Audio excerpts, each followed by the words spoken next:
विचार है, मतलब मुझे जो टॉपिक मिला है वो श्री अरविंद घोष के शैक्षिक विचार।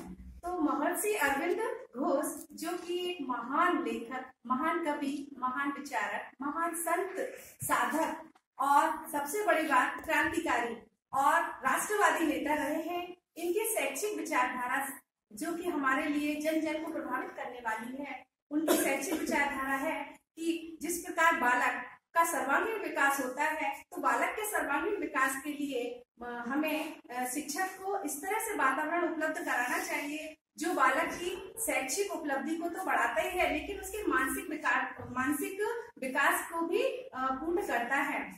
उसका मानसिक विकास तभी संभव हो सकता है जब उसका शारीरिक विकास स्वच्छ तरीके से हुआ हो। जब शारीरिक स्वास्थ्य ठीक होगा तभी उसका मानसिक विकास होगा, क्योंकि स्वस्थ शरीर में ही स्वस्थ मन का विकास होता है। इस प्रकार जब उन्होंने बताया कि शिक्षा जो है बालक का नैतिक विकास करती है, आध्यात्मिक विकास करती है, तो बालक के विकास के लिए आध्यात्मिकता को उन्होंने बहुत महत्वपूर्ण माना है।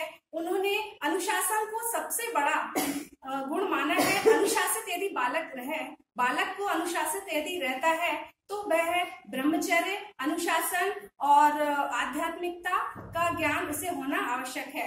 उन्होंने पाठ्यक्रम में उन्होंने इतिहास और प्राचीन परंपरा को जोड़कर उन्होंने पाठ्यक्रम का आधार माना है। उन्होंने कहा है कि प्राचीन भारतीय संस्कृति को जो कि हम राष्ट्रवादी हैं और देश के प्रति हमें इसका ज्ञान होना आवश्यक है, इसलिए उन्होंने कहा है कि पाठ्यक्रम में इतिहास का होना बेहद आवश्यक है और हमें संस्कृति का ज्ञान भी होना चाहिए। और उन्होंने पाठ्यक्रम में मनोविज्ञान को भी स्थान दिया है, क्योंकि वो मस्तिष्क को प्रधानता देते थे। उन्होंने कहा है कि मस्तिष्क को उन्होंने छठवीं ज्ञानेंद्रिय माना है। उन्होंने बताया है कि जो मस्तिष्क है हमारा, यदि हम उसका अच्छी तरीके से स्वस्थ विकास करेंगे तो बालक का विकास स्वतः हो जाएगा।